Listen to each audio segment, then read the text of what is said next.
નમસ્તે મિત્રો, આજના ગુજરાત સમાચારની અંદર આપ સર્વ સાથે મિત્રોનું ફરી એકવાર સ્વાગત છે।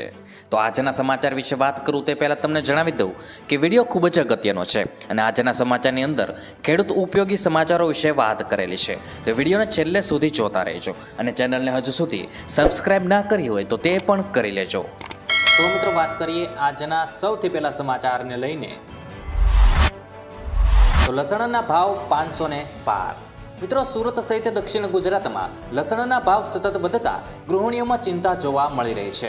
છેલ્લા 3 દિવસમાં લસણના ભાવમાં 100થી વધુનો વધારો નોંધાયો છે। હાલ શાકભાજી માર્કેટમાં સૂકું લસણ 500 રૂપિયા પ્રતિ કિલો વેચાઈ રહ્યું છે અને શિયાળાની સિઝનમાં સૌથી વધુ લોકો લીલું લસણ ખાવા પસંદ કરતા હોય છે અને અનેક વાનગીઓ લીલા લસણના કારણે ચટાકેદાર બનતી જાય છે। ત્યાર પછી મિત્રો મહત્વના સમાચાર વિશે આગળ વાત કરીએ તો હવે રાજ્યમાં 34 જિલ્લા રહેશે। મિત્રો, વાવ અને થરાદ નવો જિલ્લો જાહેર કરાયો છે। કેબિનેટ બેઠકમાં આ મંજૂરી મળી છે, સાથે નવી 9 મનપાની પણ જાહેરાત કરાશે। મિત્રો, ગાંધીનગરમાં 2 કેબિનેટ બેઠક મળી હતી અને જેમાં બનાસકાંઠા જિલ્લાને 2 ભાગમાં વહેંચવા અંગે ચર્ચા થઈ હતી। હવે બનાસકાંઠા જિલ્લાનું વિભાજન કરીને થરાદ અને વાવનો નવો જિલ્લો બનાવાશે। થરાદ જિલ્લાનું મુખ્ય મથક રહેશે અને બનાસકાંઠામાં 14 તાલુકા છે। હવે મિત્રો 8 તાલુકાઓ થરાદમાં સામેલ થશે। ત્યાર પછી મિત્રો મહત્વના સમાચાર વિશે આગળ વાત કરીએ તો 3 પ્રકારના બેંક ખાતા બંધ થશે। મિત્રો, રિઝર્વ બેંક ઓફ ઇન્ડિયાના નવા વર્ષથી કેટલાક નિયમોમાં ફેરફાર કરવા જઈ રહી છે। બેન્કિંગ સિસ્ટમમાં વધુ સુધારો કરવા માટે આરબીઆઈ નિષ્ક્રિય ખાતા, ઇનએક્ટિવ ખાતા અને ઝીરો બેલેન્સ ખાતા બંધ કરવાનો નિર્ણય લીધો છે। જો તમે ઈચ્છો છો કે નવા નિયમો લાગુ થયા પછી તમારું ખાતું બંધ ન થાય તો શક્ય તેટલી વહેલી તકે તમારું કેવાયસી કરાવો। ખાતામાં મિનિમમ બેલેન્સ રાખો। ખાતાને સક્રિય રાખવા માટે ટ્રાન્ઝેક્શન કરતા રહો। ત્યાર પછી મિત્રો મહત્વના સમાચાર વિશે આગળ વાત કરીએ તો નવા વર્ષે મોદી સરકારની ખેડૂતોને મોટી ભેટ। મિત્રો, નવા વર્ષના પહેલા દિવસે મોદી સરકારની કેબિનેટ બેઠક યોજાઈ હતી। બેઠકમાં સરકારે ખેડૂતોને લગતા ઘણા મોટા નિર્ણયો લીધા છે। સરકારે ડીએપી ખાતરનું ઉત્પાદન કરતી કંપનીઓ માટે વિશેષ પેકેજની જાહેરાત કરી છે। સબસિડી ઉપરાંત સરકાર કંપનીઓને આર્થિક મદદ પણ કરશે અને સરકારે આ પેકેજને 31 ડિસેમ્બર 2025 સુધી મંજૂરી આપી છે। આ ઉપરાંત ખેડૂતો માટે પાક વીમા યોજના આકર્ષક બનાવવાની દરખાસ્ત પણ મંજૂરી કરી છે। ત્યાર પછી મિત્રો મહત્વના સમાચાર વિશે આગળ વાત કરીએ હવે રિક્ષામાં મીટર ફરજિયાત। મિત્રો, અમદાવાદમાં આજથી એટલે કે મિત્રો ગઈકાલથી રિક્ષામાં મીટર ફરજિયાત રહેશે। મીટર ફરજિયાત કરવાના નિર્ણયને રિક્ષા ચાલક યુનિયને આવકાર્યો છે અને મીટર ન લગાવ્યું હોય તેના પર કાર્યવાહી કરવાની યુનિયન દ્વારા માંગ પણ કરવામાં આવી છે। શટલ રિક્ષા ચાલકો સામે પણ કાર્યવાહી કરવાની માંગ કરી છે। મીટર લગાવવાની સમય મર્યાદામાં વધારો કરવાની જરૂર હોવાની માંગ કરવામાં આવી છે। ત્યાર પછી મિત્રો મહત્વના સમાચાર વિશે આગળ વાત કરીએ તો એચટાટ મુખ્ય શિક્ષક માટે સારા સમાચાર। મિત્રો, શિક્ષણ મંત્રી ડોક્ટર કુબેર ડિંડોરે એચટાટ મુખ્ય શિક્ષકોને લઈને સારા સમાચારની જાહેરાત કરી છે, જેમાં મિત્રો મુખ્ય શિક્ષકો માટે બદલી કેમ્પનું આયોજન કરાશે। મિત્રો, 1 તારીખથી લઈને 7મી જાન્યુઆરી સુધી બદલી કેમ્પ માટે ઓનલાઈન અરજી કરી શકાશે, જેનો કેમ્પ ઓફલાઈન યોજાશે અને ખાસ કે આ કેમ્પ અંતર્ગત 27મી જાન્યુઆરી સુધી શાળા પસંદગીનો હુકમ પણ થઈ જશે। રાજ્યની શાળાના તમામ શિક્ષકો માટે કામના સમાચાર શેર કરવાનું ભૂલશો નહીં। ત્યાર પછી મિત્રો મહત્વના સમાચાર વિશે આગળ વાત કરીએ તો એફડી ધારકોને આજથી મોટી રાહત। મિત્રો, આજથી એફડી કરનારાઓ માટે રાહતના સમાચાર સામે આવ્યા છે। આરબીઆઈની માર્ગદર્શિકા મુજબ થાપણ દરો હવે થાપણના 3 મહિનાની અંદર કોઈ પણ વ્યાજ વિના નાની થાપણોની સંપૂર્ણ રકમ જે મિત્રો 10,000 સુધીની છે તે ઉપાડી શકે છે। મોટી થાપણો માટે મૂળ રકમના 50% અથવા તો 5 લાખ જે ઓછું હોય તે સુધીનો આંશિક ઉપાડ 3 મહિનાની અંદર વ્યાજ વગર કરી શકે છે। ત્યાર પછી મિત્રો મહત્વના સમાચાર વિશે આગળ વાત કરીએ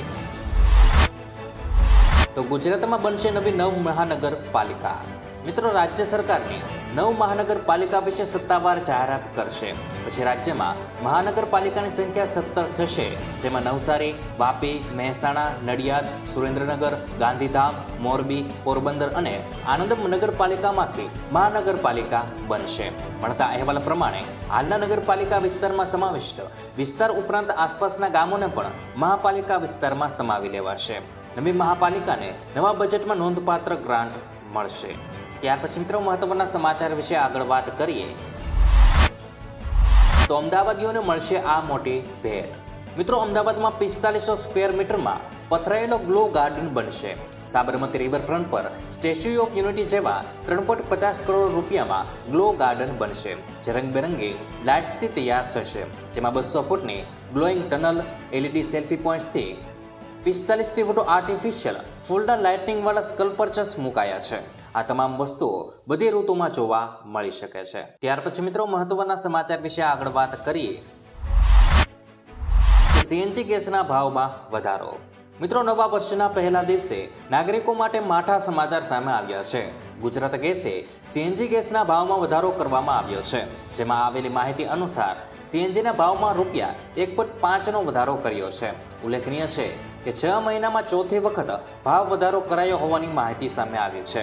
હવે ગુજરાત CNG ગેસનો નવો ભાવ ₹79.26 પ્રતિ કિલો રહેશે. અગાઉ 4 જુલાઈ 2024ના રોજ ₹1નો વધારો કંપનીએ કર્યો હતો. ત્યાર પછી મિત્રો મહત્વના સમાચાર વિશે આગળ વાત કરીએ તો કાર કંપનીઓએ કારની કિંમતમાં વધારો કર્યો. મિત્રો, નવા વર્ષની શરૂઆત સાથે જ ઘણી કાર કંપનીઓ પોતાની કારની કિંમતોમાં વધારો કર્યો છે. જેમાં Maruti Suzuki, Hyundai, Tata Motors, Kia India અને MG મોટરના ઇન્ડિયાનો સમાવેશ થાય છે. સુઝુકીએ તેની કારની કિંમતમાં 4%, મહિન્દ્રા એન્ડ મહિન્દ્રાએ 3%, ટાટા મોટર્સે 3% અને કિયા મોટર્સે 2%નો વધારો કર્યો છે. આવી સ્થિતિમાં જો તમે નવી કાર ખરીદવાનું વિચારી રહ્યા છો તો તમારે વધુ પૈસા ખર્ચવા પડશે. ત્યાર પછી મિત્રો મહત્વના સમાચાર વિશે આગળ વાત કરીએ તો ટેલિકોમના નિયમો બદલાયા. મિત્રો, ટેલિકોમ કંપનીએ 1 જાન્યુઆરી 2025થી એટલે કે મિત્રો ગઈકાલથી રાઇટ વે ઓફ નિયમ લાગુ કર્યો છે. મિત્રો, ટેલિકોમ કંપનીઓએ 1 જાન્યુઆરી 2025 એટલે કે ગઈકાલથી રાઇટ ઓફ વે નિયમ લાગુ કરવો પડશે. આ નિયમો હેઠળ કંપનીઓ ઓપ્ટિકલ ફાઇબર લાઇનનો અને નવા મોબાઈલ ટાવર લગાવવા પર ધ્યાન કેન્દ્રિત કરવું પડશે. આ નિયમો જનતા અને કંપનીઓએ ધ્યાનમાં રાખીને બનાવવામાં આવ્યા છે. નિયમના અમલીકરણથી કંપનીઓને તેમની સુવિધાઓમાં સુધારવા મદદ કરશે. ત્યાર પછી મિત્રો મહત્વના સમાચાર વિશે આગળ વાત કરીએ તો LPG બાટલાના ભાવ ઘટ્યા. મિત્રો, નવા વર્ષે તેલ કંપનીઓએ LPG સિલિન્ડરના ભાવમાં ઘટાડો કર્યો છે. કંપનીઓએ LPG સિલિન્ડરની કિંમતમાં ₹14.50નો ઘટાડો કર્યો છે. જોકે આ ઘટાડો માત્ર 19 કિલોના કોમર્શિયલ LPG સિલિન્ડરની કિંમતમાં જ કરવામાં આવ્યો છે. ઘરેલું ગેસ સિલિન્ડર એટલે કે 14 કિલોના LPG સિલિન્ડરની કિંમતમાં કોઈ ફેરફાર કરવામાં નથી આવ્યો. કોમર્શિયલ ગેસ સિલિન્ડર મોંઘા અને સસ્તા થવાને કારણે ઘણી વસ્તુઓના ભાવ વધે છે અને ઘટતા હોય છે. ત્યાર પછી મિત્રો મહત્વના સમાચાર વિશે આગળ વાત કરીએ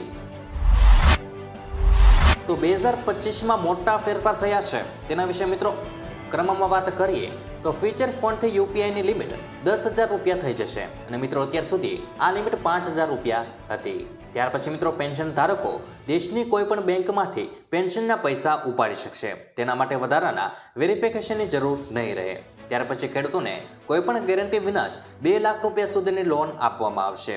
ત્યાર પછી મિત્રો ટેલિકોમ કંપનીઓ જેમને ડેટા નથી જોતો તેમના માટે વોઇસ પ્લસ SMS પેકના રિચાર્જનો ઓપ્શન આપશે. ત્યાર પછી મિત્રો આગળ વાત કરીએ તો મોટા ભાગની કંપનીઓ કાર, બાઇક અને કોમર્શિયલ વાહનોની કિંમતમાં 2 થી 3%નો વધારો કરશે. 1 જાન્યુઆરીથી એન્ડ્રોઇડ 4.4 એટલે કે કિટકેટ કે તેનાથી જૂના ફોનમાં WhatsApp ચાલતું બંધ થઈ જશે. ગાડીઓ દ્વારા થતા પ્રદૂષણને રોકવા માટે 1 એપ્રિલથી વધારે કડક નિયમો સાથે BS7 લાગુ થવાનું છે. ત્યાર પછી મિત્રો વિરાટ કોહલી ફરી RCBના કેપ્ટન બનશે અને રોહિત શર્મા ટેસ્ટ ક્રિકેટમાંથી નિવૃત્તિ લેશે. ત્યાર પછી મિત્રો આગળ વાત કરીએ તો હવે 5 અને 8મા ધોરણના બાળકોને આગળના ધોરણમાં પ્રમોટ નહીં કરાય. ટ્યુશન ક્લાસ 16 વર્ષથી નાના બાળકોને એડમિશન નહીં મળે. ભ્રામક જાહેરાતો પર દંડ થશે. ત્યાર પછી મિત્રો ભારતમાં જ અભ્યાસ કરીને વિદેશી યુનિવર્સિટીની ડિગ્રી મેળવી શકાશે. નવો પ્રોગ્રામ શરૂ થઈ શકે છે. ત્યાર પછી મિત્રો CISF અને BSFમાં પૂર્વ અગ્નિવીરોને 10% અનામત આપવામાં આવશે અને ફિઝિકલ એક્ઝામ અને એજ લિમિટમાં પણ છૂટ મળશે. ત્યાર પછી મિત્રો મહત્વના સમાચાર વિશે આગળ વાત કરીએ તો ગરીબ લોકોને PM મોદી આપશે ભેટ.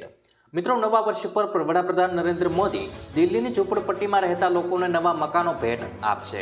3 જાન્યુઆરીએ વડાપ્રધાન નરેન્દ્ર મોદી અશોક વિહારમાં ઝૂંપડપટ્ટીમાં રહેતા લોકોને ફ્લેટની ચાવી આપશે. કેન્દ્ર સરકાર જ્યાં ઝૂંપડપટ્ટી ત્યાં ઘર યોજના હેઠળ આ ફ્લેટ આપવા જઈ રહી છે. સ્વાભિમાન ફ્લેટના નામે 1645 નવા મકાનો બનાવવામાં આવ્યા છે અને 3 જાન્યુઆરીએ PM મોદી ઝૂંપડપટ્ટીમાં રહેતા લોકોને ઘરોની ચાવી આપશે। તો મિત્રો આજના દરેક સમાચાર અહીં કામના પૂર્ણ થાય છે। આપને કહેવા લાગ્યા એ કોમેન્ટ બોક્સમાં જણાવી દેજો અને વિડીયો કામનો લાગ્યો હોય, સમાચાર ઉપયોગી લાગ્યા હોય તો મિત્રો આ વિડીયોને એક લાઈક કરી દેજો, જેથી કરીને અમને પ્રોત્સાહન મળતું રહે અને દરરોજના ખેડૂતને લગતા, હવામાનને લગતા અને ગુજરાતમાં પળે પળના સમાચાર મેળવવા માટે ગુજરાતની આ ચેનલ તાતની વાતને સબસ્ક્રાઇબ કરી લેજો, જેથી કરીને ગુજરાતની દરેક અપડેટ્સ તમને મળતી રહે। તો મિત્રો હું મળીશ તમને આવતીકાલે નવા સમાચારો સાથે અને નવી માહિતી સાથે। ત્યાં સુધી મિત્રો મને રજા આપશો। ધન્યવાદ।